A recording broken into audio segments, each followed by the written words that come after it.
That way, Dr. Collins can get started. Hey, welcome, Dr. Collins. We are so excited you're here. And I'm going to go ahead and give my little welcome speech, and then we'll carry on. All right. So, welcome to our CESE 2021 annual meeting. My name is Lisa Durkin, and I've been a science teacher here in New Mexico for 30 years. It's been my honor to be part of CESE for 20 of those 30 years. Yeah, it's hard to fathom that. I was elected to the board in 2001, and that was a really long time ago. There were fish climbing out of the sea. It was crazy times. Okay, in 2001, our main concern was protecting the integrity of science education in New Mexico. We would gather our members together and testify before the legislature to ensure that creationism didn't sneak into the science classroom through political policy. We always won, and it was satisfying to know that biology students all across New Mexico would be better prepared to make educated decisions about themselves and the world they live in. That's how society grows healthy and wise. That's the idea. And all the while, we were curious to know how to educate kids better. And as scientists, we knew that we had to measure what better meant. Well, it stands to reason that students who have a better education are more proficient on nationally normed tests. Once test results became our metric, and it's admittedly not a very good measuring stick, we began to look for correlations between student outcomes and measurable inputs like poverty, minority status, attendance, mobility, special education status, English language learners, and on and on and on. And if you'd like to know more about how we use canonical correlation to correlate multiple demographics with multiple outputs, please talk to Ken, because he's the guy who's got that down. What we found through careful analysis was that the greatest correlator between educational proficiency and the variety of inputs we studied was a different mix for all the demographic factors. Back then, that was a real head scratcher because we had our own opinions about what the causes are for poor proficiency. But what we found was that there was no single culprit. You see, it's a common misconception to think that there's just one thing you can do and it'll fix everything. But what we found is that it was far more complicated than that. You see, because it's a common misconception, there's this giant plethora of feel-good programs out there that make big promises about improving educational outcomes. But they're not customized for our unique demographics here. That's probably a big part of how we've remained 49th in the country for so many years in educational outcomes. These programs haven't significantly moved the needle in a sustainable way. And believe me, I've churned through dozens of the latest, greatest thing workshops, all designed to be that silver bullet that would move our kids forward, but it didn't really do it, didn't deliver. One of the problems with implementing a program to improve proficiency lies in which schools need the help and how to support them with what they need. I'm sure you've witnessed how new programs are injected into schools like a mass vaccination campaign, except are we inoculating the right kids with the correct dosage of the appropriate strain of the virus? It's a waste of time and money to use an unfit means to fix a problem with the wrong population of students. You know that. So we knew we needed to build an index that provided a metric for how a school would perform based on their method for correlating test data with demographics. In this way, we could measure how demographic variables predict how schools perform. According to the index, some performed better than predicted while others didn't. What's so snazzy about this is that then we knew how they should be performing based on their challenging demographics and how they compared to other schools that had those same demographics. That way, we could target exactly who needed what and where we could look to inform effective remediation. We could use what the outperforming schools were doing to help the underperforming schools. And it was all based on matching demographics according to that index. For instance, you can't use what's going on in Los Alamos schools, which is a population of students where parents are highly educated with physicists, and apply it to other schools in New Mexico because Los Alamos has very unique circumstances. But if we match schools with the same demographics, we can implement meaningful changes. So here's the good news. In this legislative session, we were instrumental in passing a memorial in conjunction with an organization called Cypress Tree. And it requires PED to study this CESE method that we came up with. It's very special. And it will optimize how funds are distributed based on an index, on this index. It will help PED to determine where to target funds. And this is all in accordance with that Yazzie Martinez lawsuit. If we can identify which schools need funding due to their demographic challenges, the schools who need an injection will receive the correct dosage. And that's a good thing. So yay, CESE. We are making progress. And we most heartily thank you for your support. So without any further ado, I'm handing this over to Dr. Rebecca Rice, and she's going to introduce our guest speaker, and I'm so excited to hear everything that she has to contribute.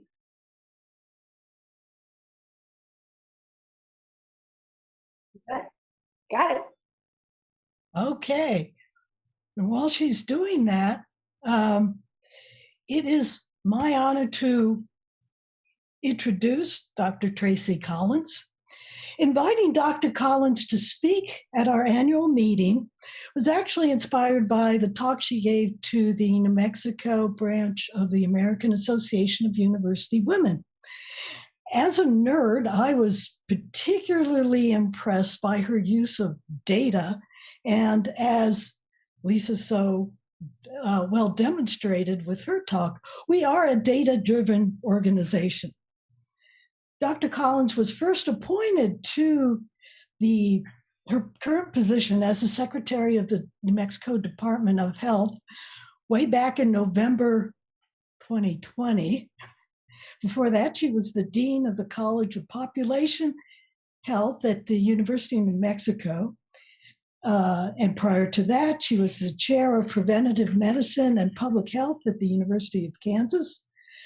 She's been the co-leader of the University of Minnesota's Primary Care Consortiums and Center for Health Equity, and Associate Professor of Medicine.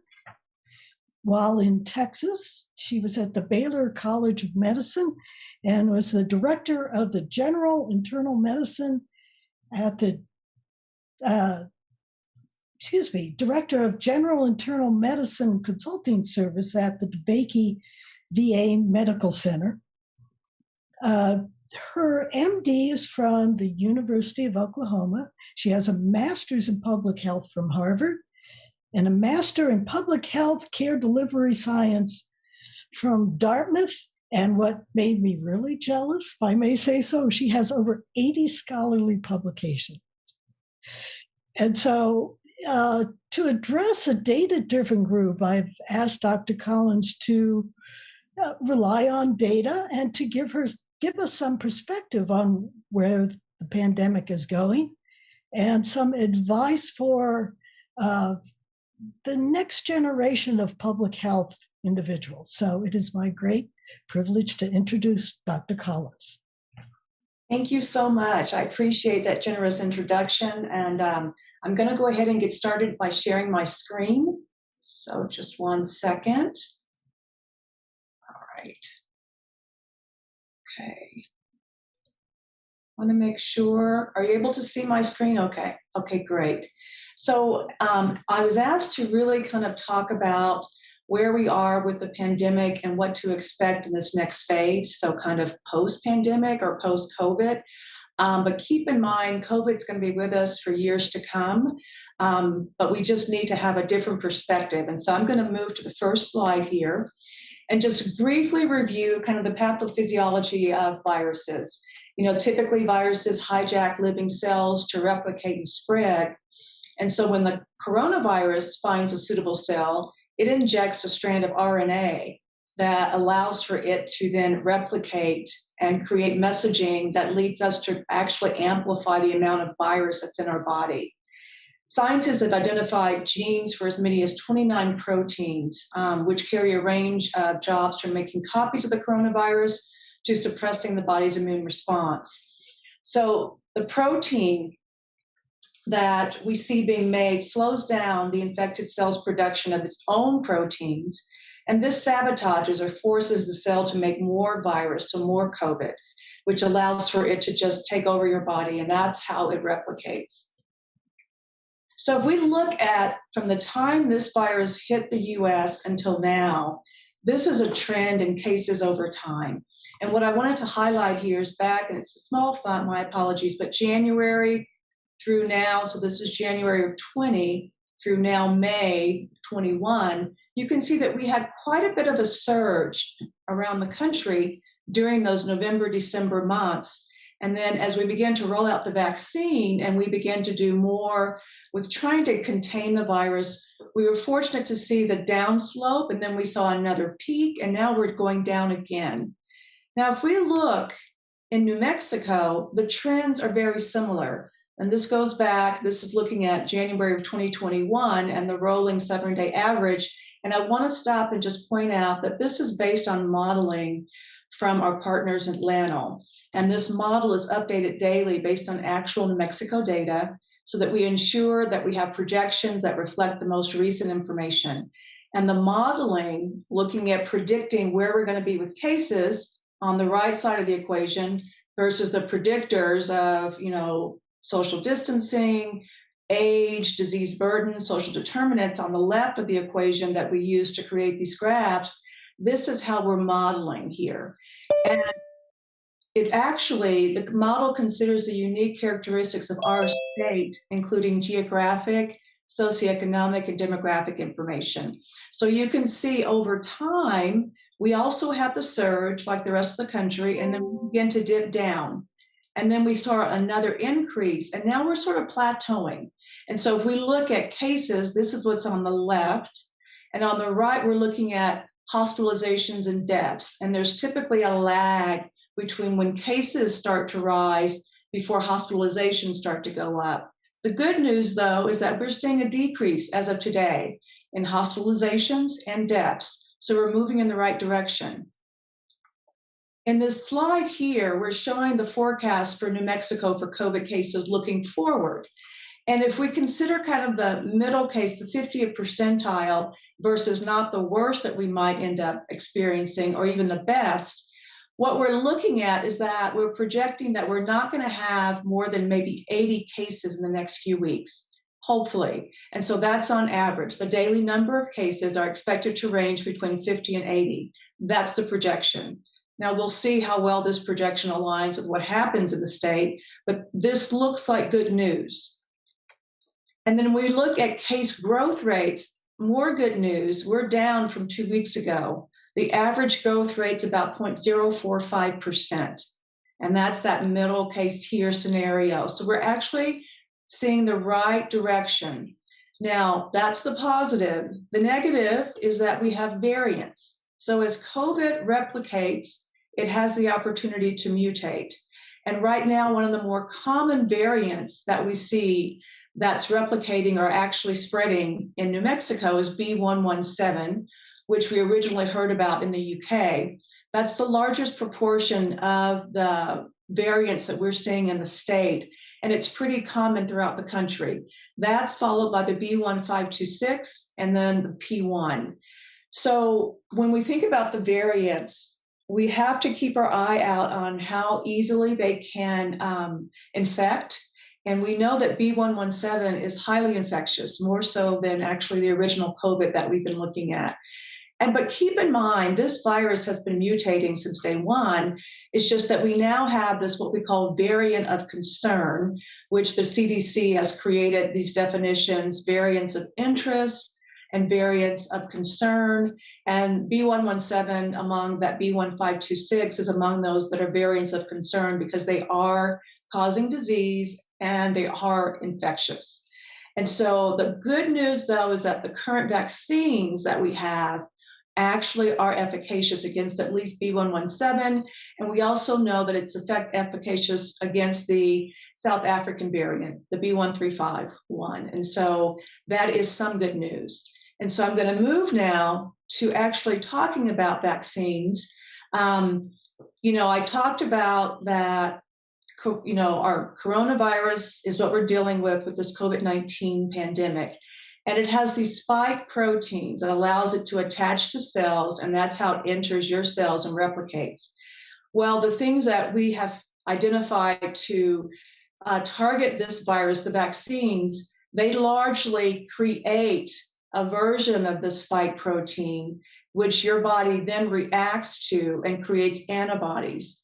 And that's the beauty of looking at Pfizer, Moderna, what we call messenger RNA vaccines, as well as J&J, which is an adenovirus or vector vaccine. And so all of those vaccines end up making a version of these spike proteins that are not going to harm us, but they trigger our immune system to respond to the virus. So when we look at vaccine effectiveness and we look at in the United States, Pfizer and Moderna, as far as the general adult population, it's 89% effective. And when we think about both of these vaccines in the general adult population, there's this idea that you have symptoms that they can reduce, hospitalizations, they're 96% effective, and even a little higher, 97% with Pfizer for healthcare workers. So these vaccines are really effective for keeping people out of the hospital and keeping them from dying, which is very important. Similarly, when we think about J&J, it's also effective, not as effective as Pfizer, Moderna, but still very good. If you have a vaccine that's going to have 60% effectiveness and this one's 77%, 60% is still good. I'd still take it. So J&J is still a good vaccine. The problem that we have that, no vaccine is without side effects or, adverse events.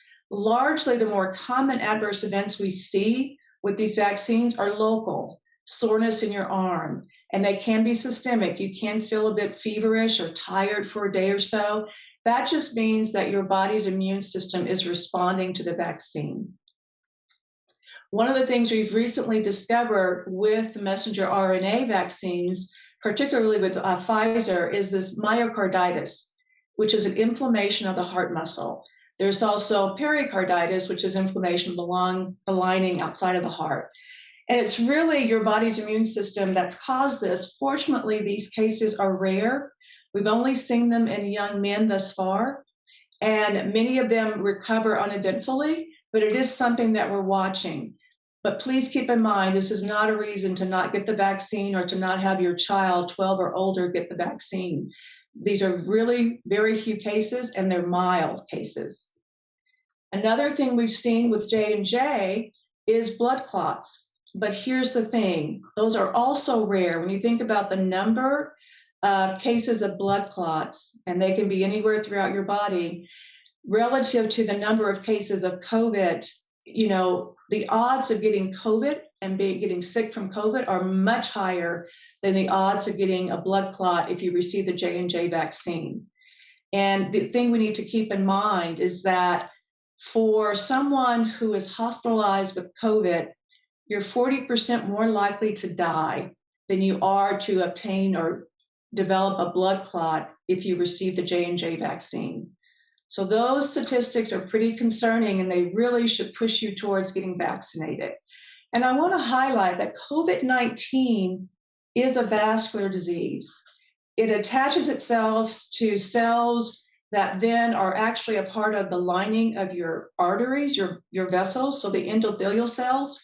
And it can create problems with thrombosis, like with pulmonary emboli, with kidney disease, neurologic disorders, diabetes, hypertension. So COVID itself is a vascular disease, and it can cause blood clots. So please keep in mind that the risk, again, from this virus can be pretty devastating.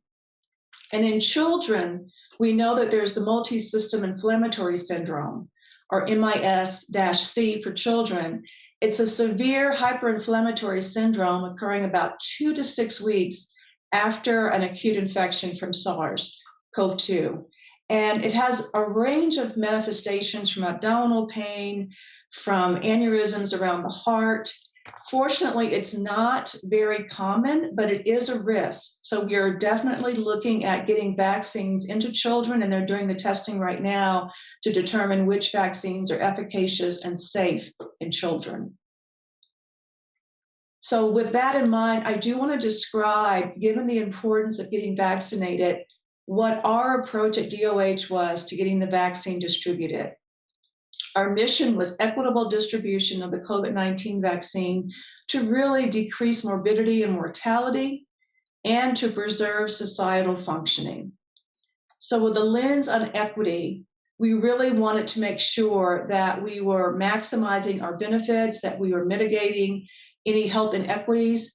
So with a goal of reducing severe morbidity and mortality, and then reducing the risk of infection, we had to initially roll out the vaccine in phases.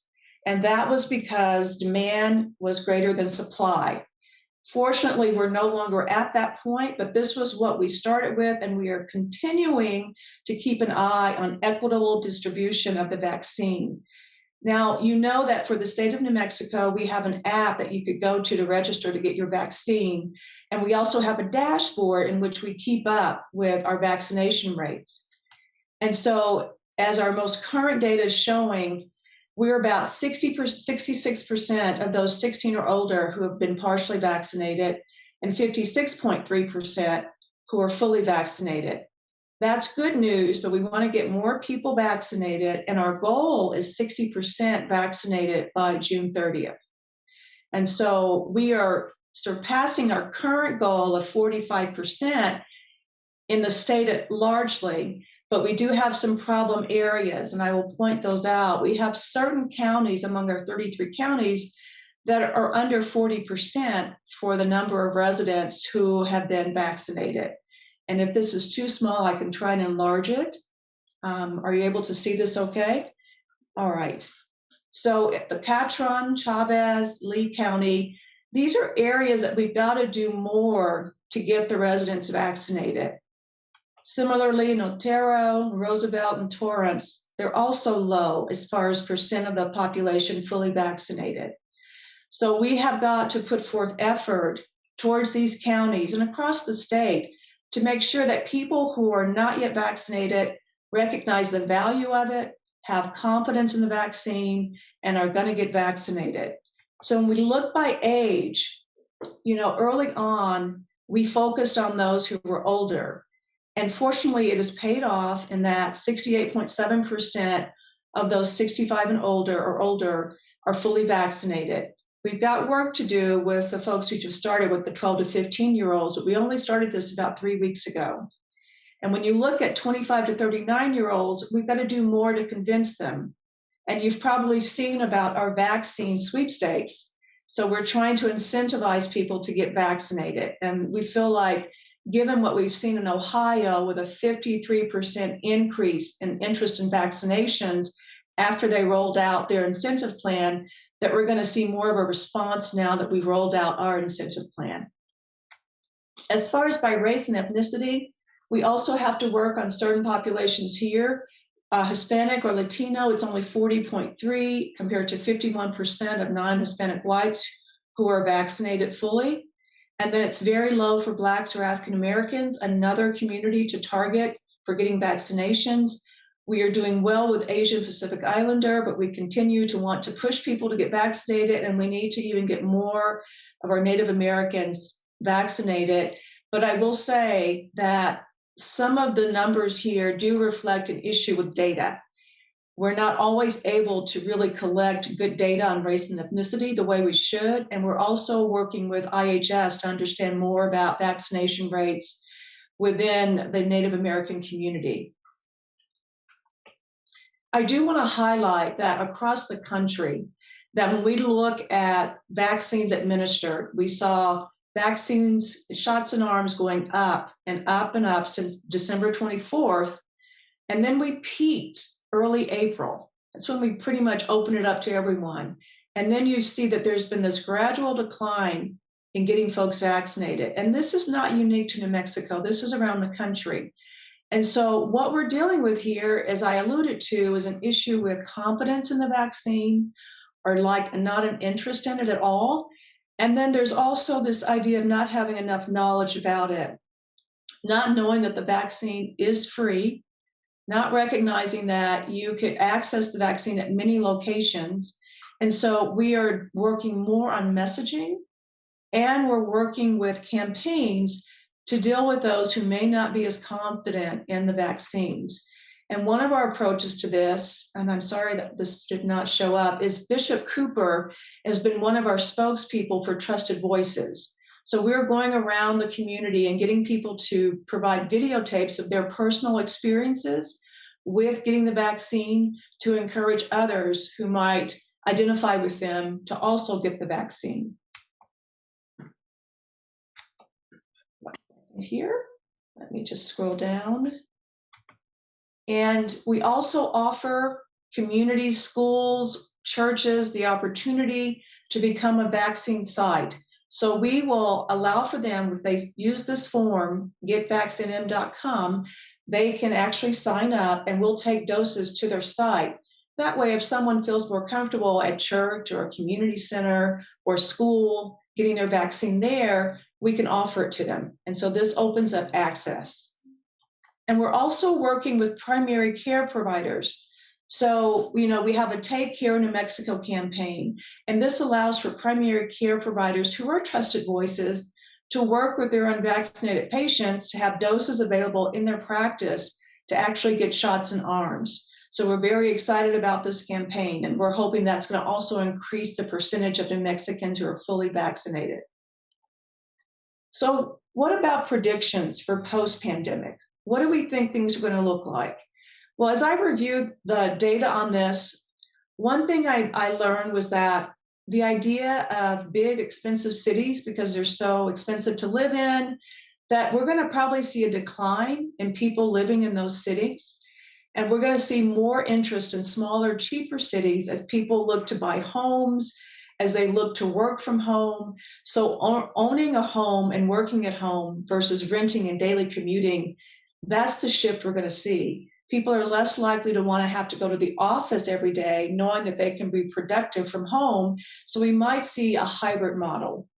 Downtowns, which we normally think of big retail or large office spaces, might begin to look more residential again as people seek to, again, work from home and to be able to walk around and get out, get back to the office.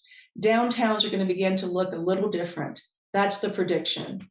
Another prediction is that we're going to see fewer retail outlets. In the 1990s, there were 3,000 regional malls in the US, and experts expect that over the next several years, there might be only 150 to 200, starting with 3,000. So that's a big shift. That's one other prediction. Public transit will come back, but it may be smaller and different. And then place amenities, Zoom towns and Zoom burbs, where people are in towns making a lot of effort to work remotely, moving back to suburban areas as they can work using, as we all see, Zoom or other online platforms. So things are going to begin potentially to look differently moving forward as we look at this pandemic. Now, when we think about our future and post-pandemic COVID-19 world, COVID will likely continue to fade, but it will never, to my knowledge or my prediction, disappear. You're going to see that, similar to the influenza virus, that it may reemerge different every year, which is why we're looking to see, are we going to have another booster at the end of this year? And the studies are underway to look at this. And, we really have unknowns about how often, much more is it going to mutate. And so these are the things to keep our eyes on, is really to anticipate that COVID is still with us. The intensity that we've gone through in 2020, I hope, is well behind us. But we will likely be considering booster or additional shots on a yearly basis as we look forward. Now, when I think about the advice and encouragement I have for students who are interested in science and math. Myself, my history is that I was brought up in a family, one of 4 girls, the youngest of 4. I had a nurse who was an aunt, an uncle who was a superintendent of a school district, and I just so happened to like science. I loved math, I loved creating, and I knew that I wanted to make a difference. And so as I began to go to college and decided to major in chemistry, and then applying and being accepted into med school, I have been fortunate that my life, my career has allowed for me to leverage science to make a difference in public health, in healthcare delivery, and to be a mentor to others. And so I encourage all of you who are interested in science to pursue it, pursue the math, pursue the science, and make a difference in your community and become a role model. And I'm going to stop there, and I'm going to open it up for questions. And thank you. Thank you very much. I just love talks that are full of data. And there are 2 things that I want to do here. And the first one is starting off the questions. And the second one is I need to make sure that I think it's Lisa who is controlling has control over the questions, since I happen to live in Socorro, which is one of those small towns, and I love living here, except for the fact that my internet connection is a bit weak, and so Lisa, are you? Yep, I'm here. Okay. If anyone wants to ask a question, all you have to do is unmute yourself, behave. Can't tell that you're a teacher. I'm just kidding. I can't imagine anybody here with saying anything untoward. Got one. And, Okay, so I'd like to start the question period and ask Dr. Collins. There's this current controversy over whether COVID was from a bat in one of the live markets in China, or whether it somehow emerged from a facility in Wuhan that was studying this. Now, as a geneticist, my thought is that the sequence doesn't have any of the normal footprints of something that's really been genetically engineered. That doesn't mean that that they weren't studying it, however. But I'm wondering, part of me says, does it really matter where the origin was, Dr. Collins? Yeah, and thank you for that question. We certainly want to learn more about the virus than we have in the past year. It started out, it's a zoonotic origin. So it originated in animals and then mutated to infect humans. And so when the first case was identified in Wuhan, and so yes, they've been studying it and trying to understand it, but it didn't come out of some experiment in a lab that went awry. This is something that, replicated in animals and then mutated like other coronaviruses, and it's infecting humans. And so I know there's a lot of misinformation, and we have to be careful about not stigmatizing various groups or creating divisiveness. But the facts at this point really do not support that this was an experiment that went bad. Thank you. Okay, I have a quick question from the teacher end. I work with students and teachers, other teachers, and some of the misconceptions out there are about reproductive health. That people, like we have a woman at our school, teacher at our school, who is pregnant. She wouldn't take the vaccination because she said the science wasn't settled on how it would affect her fetus. And then a lot of the parents and the daughters were concerned that the vaccine would hamper the reproductive health. And I'd like to be able to address that in a way that is informed, instead of, no, come on. So what information can you give me that would support that it's okay to go get vaccinated if you're 16, still going to be able to have babies and on and on? Yeah, and thank you for that question. Yeah, so we know that actually COVID might cause infertility, the infection itself in men. The vaccine has not been found to cause any infertility.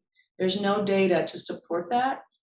And you're more likely to have complications from COVID that could make it difficult to have a healthy pregnancy or to have a healthy life with your baby even after you deliver if you're not vaccinated. And so it's to the interest of anyone to get vaccinated if they're eligible. Even if you're pregnant? Yeah. There's a number of people that are like, no, we don't know. Okay, so it's more dangerous to contract the virus. Okay, just want to make sure, you know, it's the lesser of two, evils. Absolutely. Yeah. Okay, good. You've got a couple of questions on the chat.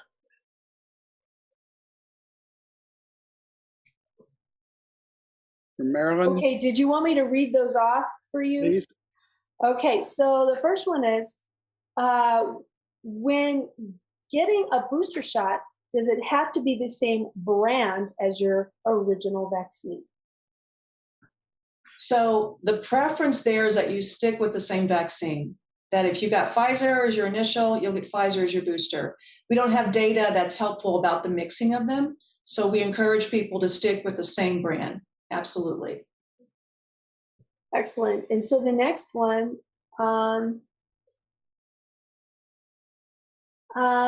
how can we make sure that we get wider distribution? How can we be instrumental in that?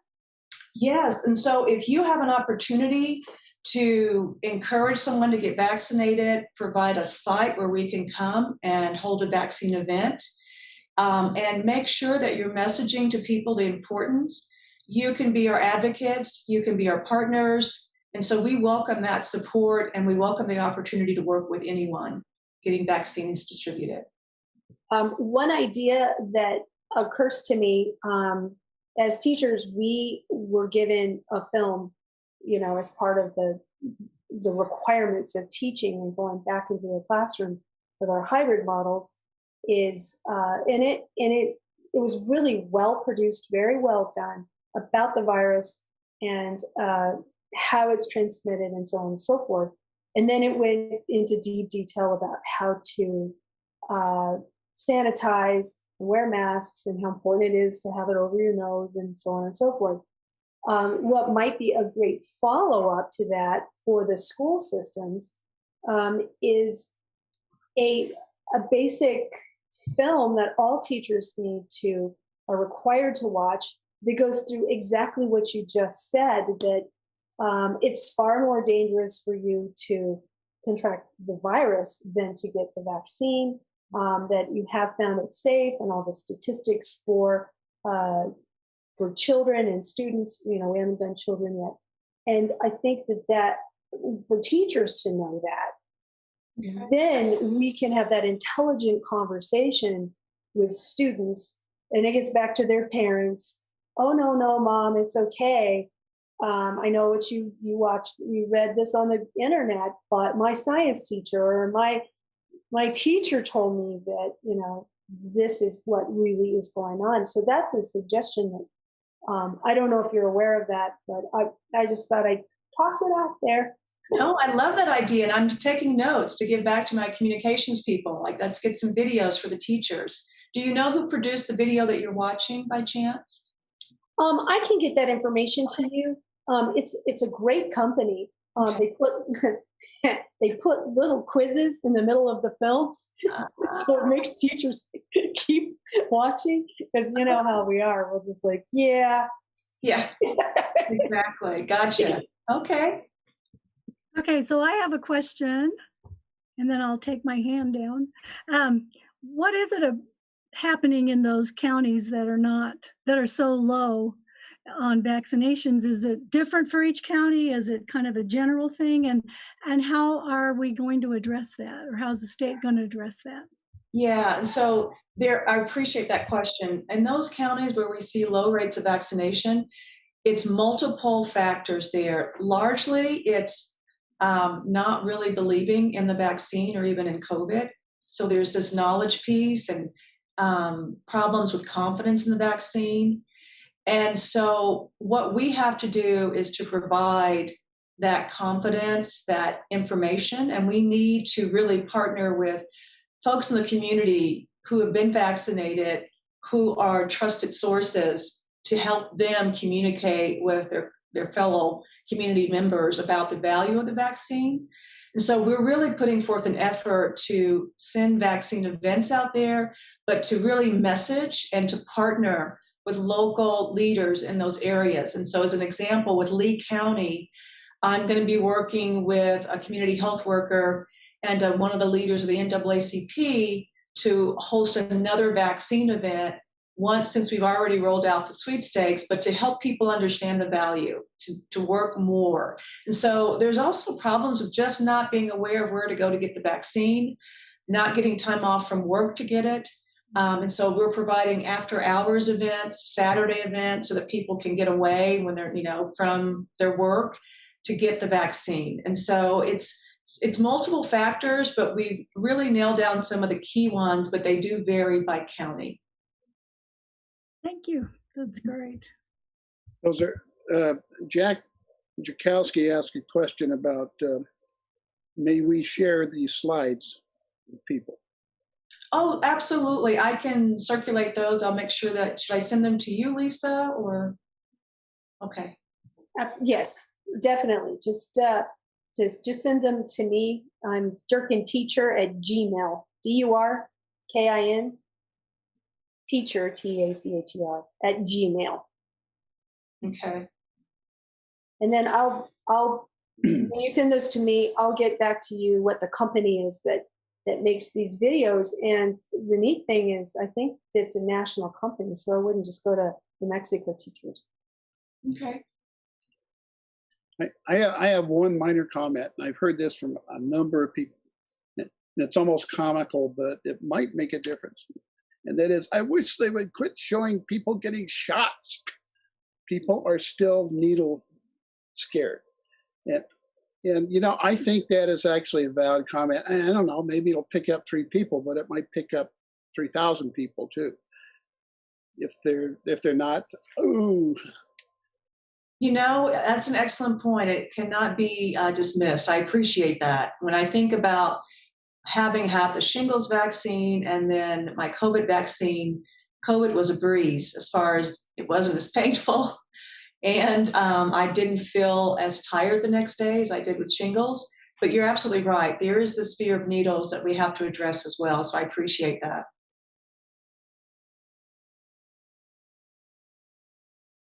And may we send you post questions after this is over? Sure, absolutely. Okay, because I had some that came to mind, but we'll leave it for a while. Leave them.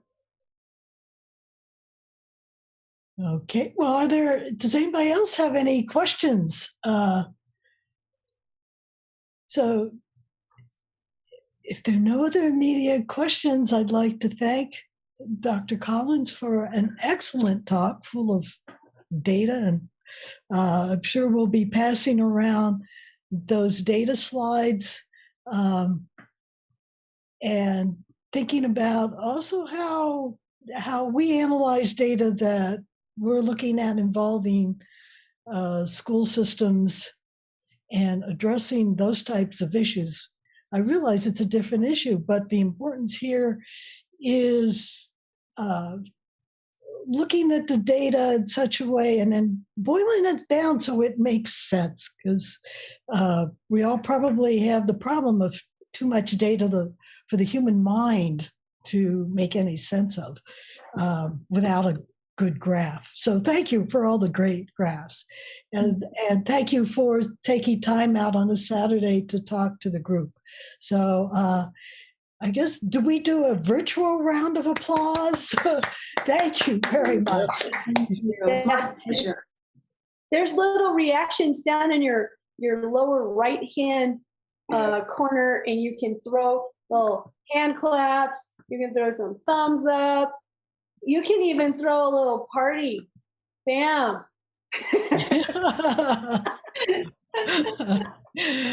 You know, I'm not going to miss Zoom that much.